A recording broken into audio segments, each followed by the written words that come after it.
안녕하세요. 국민은 화가 났습니다. 국민은 분노하고 있습니다. 국민은 울분을 터뜨리고 있습니다. 국민은 임종석에게서 종북 주사파의 실체를 알게 되었습니다. 국민은 조국에게서 사회주의자들의 위선과 국민 기만을 보았습니다. 문재인 정권은 오만하고 교만하고 안하무인이고 독선적인 독재 정권입니다. 또 무능하여 실정을 저지르고도 거짓말과 조작, 선동질로 위선을 떨고 부정선거까지 덮으려는 포갑 폭정을 일삼는 한마디로 무능하고 국민을 기만하는 기만 정권입니다. 우파 국민은 화가 나고 분노하고 울분을 터뜨리고 광화문 광장으로 뛰쳐나와 태극기를 흔들며 목이 터져라 외쳤습니다. 문재인 탄핵, 문재인 하야, 문재인 아웃. 그리고 이번 4.15 총선에서 문재인을 심판하고 끌어내리겠다고 의분에 차 있었습니다. 피 흘리지 않고 자유를, 민주주의를 지킬 수 있는 마지막 선거가 될지도 모른다는 위기감과 이번에 반드시 종북 주사파 문재인 정권을 끝장내야 된다고 벼르고 벼르며 또 벼러왔습니다. 그런데 야당 미래통합당은 이런 국민의 여망을 담아내지 못하고 자멸하였습니다. 국민이 그렇게 바라던 통합은 반쪽의 통합에 그치고 공천에서도 국민이 바라던 눈높이에 미치지 못하여 실망과 분노를 샀습니다. 통합당은 이념도 정책도 비전도 없는 흐리멍텅한 짬뽕당이 되었고 공정해야 할 공천은 개파들 지들끼리 나누어 처먹는 결과를 만들었습니다. 국민들이 보기에는 지들끼리 누가 더 처먹느냐, 어떤 놈이 하나라도 더 처먹느냐, 개 짬뽕한 놈들끼리 하나라도 더 처먹으려는 밥그릇 싸움으로 보였습니다.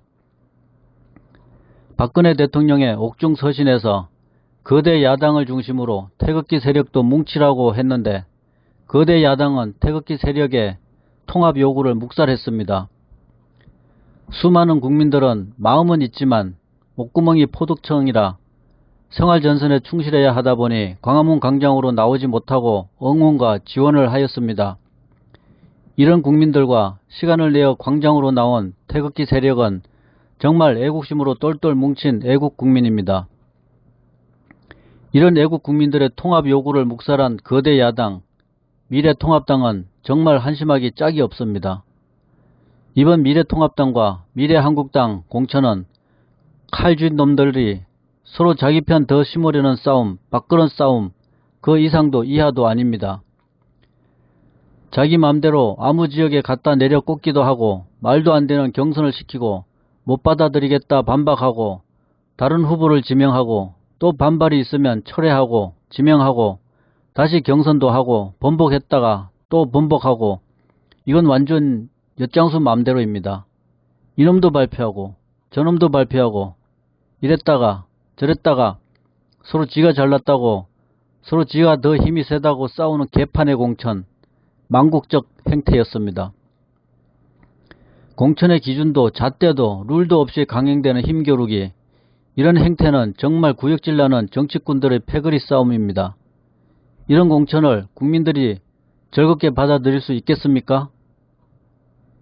문재인 기만 정권의 수많은 실정이 넘치고 쌓이는데 이런 좋은 기회를 살리지 못하는 통합당의 무기력하고 무능한 리더십, 그래서 국민이 더 실망하고 분노하여 투표할 의욕까지 떨어졌습니다. 국민에게 희망을 줘야 할 우파 거대 야당이 희망을 주지는 못할 망정 오히려 더 절망적 상태를 만들었습니다. 이런 상태로 4.15 총선을 치러야 하는 국민은 절망스럽기까지 합니다. 무기력한 통합당과 당대표의 무능한 리더십, 도대체 어떻게 해야 합니까? 국민은 정말 진심으로 대한민국 국민을 이끌 강력한 리더를 원하고 있습니다. 적어도 공천이라 하면 당내 지도부에서 합리적인 기준을 만들고 서로 상의하고 협의하고 토론하고 충분히 소통하여 후보자를 결정한 후에 언론에 발표하고 잘 되었던 잘못되었던 그대로 밀고 나가야 합니다. 근데 이게 뭡니까? 도대체 통합당은 소통이 뭔지 압니까? 도대체 통합당은 소통을 할 줄 압니까?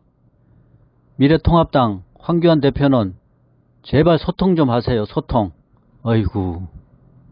국민들 복장이 터져서 화병이 날 지경입니다. 이번 공천을 보면서 이래서는 안 된다는 생각이 듭니다. 제발 다음에는 공천혁명을 일으키길 기대하면서 말씀드립니다. 첫째, 국민이 원하는 공정한 공천은 무엇이냐? 간단합니다. 초등학교 반장 선거를 생각하면 됩니다. 지역에 출마하겠다는 후보들 모두에게 공정한 기회를 주어 경선을 하게 합니다. 현역 국회의원도 신참 후보도 동등하게 기회를 주어 경선을 합니다. 그 중에서 지역민들이 투표하여 최종 후보 1명을 선택하면 됩니다.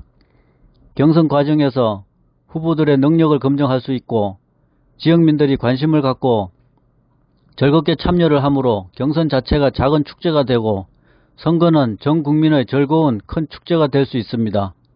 그럼 누구라도 이의를 제기할 수 없고 결과에 승복할 수 있습니다. 둘째, 이번 선거에서 문제가 된 비례대표제입니다. 이 비례대표제는 마땅히 폐지되어야 합니다. 비례대표제는 역시 기준도 없고 룰도 없이 힘있는 놈들, 칼진 놈들이 지들 맘대로 갖다 꽂는 짜고치는 고스톱판입니다. 지역에서 당선 가능성이 없다는 국회의원이 비례로 가고 폐기 직전의 퇴물 권력자들이 비례로 가고 각종 이익단체들이 비례대표제 나누어 처먹고 젊은 인재 영입이라는 명목으로 나눠주고 국민이 준 권력을 마치 농공행상하는 것처럼 지들끼리 나눠 처먹는 비례제 없어져야 합니다. 꼭 해야 한다면 전문성을 갖추고 전문 분야에서 20년 혹은 30년 이상 경력이 있는 전문가들을 안배해야 합니다.